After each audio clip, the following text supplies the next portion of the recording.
Harimau haiwan pemalu.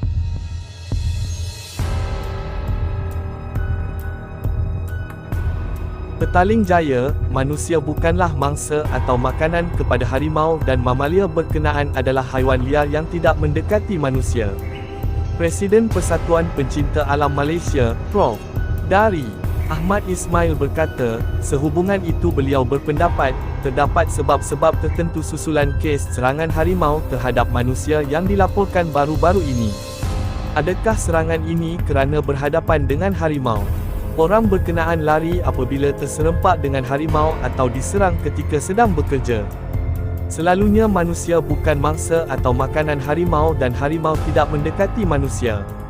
Mesti ada sebab kenapa harimau menghampiri manusia.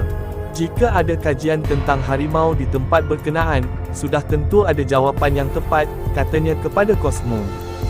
Beliau menjelaskan, habitat harimau semakin kecil telah lama dibincangkan yang mana kawasan legal bagi harimau jantan ialah 300 km persegi, manakala harimau betina kira-kira 100 km persegi.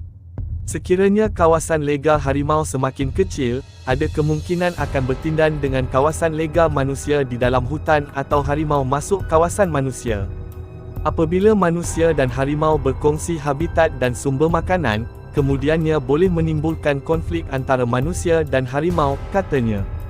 Mengulas lanjut, Ahmad berkata, terdapat 3 perkara penting yang boleh menimbulkan konflik antara manusia dan harimau. Pertama, apabila habitat harimau terganggu dan kawasan legal untuk makanan serta pembiakan semakin kecil. Selain itu, makanan harimau seperti rusa, pelanduk dan babi hutan semakin berkurangan.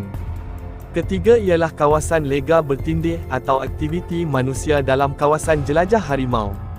Akibat daripada salah urus hutan simpan untuk habitat hidupan liar seperti harimau, memberikan kesan kepada konflik manusia dan harimau, katanya. Sementara itu, beliau berkata, kawasan yang dikenal pasti mempunyai kehadiran harimau mesti sentiasa dipantau, manakala penduduk tempatan pula perlu dimaklumkan dan pihak berwajib juga hendaklah mengambil tindakan mengikut prosedur yang ada.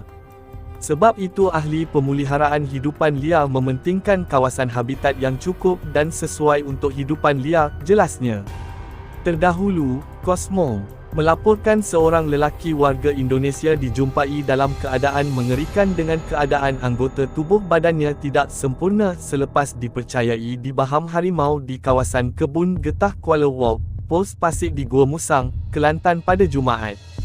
Kes kedua pula melibatkan lelaki warga Myanmar meninggal dunia angkara Pak Belang di Kebun Getah di Kampung Merantau, Gua Musang pada Sabtu, yang mana kedua-dua kejadian berlaku dalam jarak sejauh 10 km.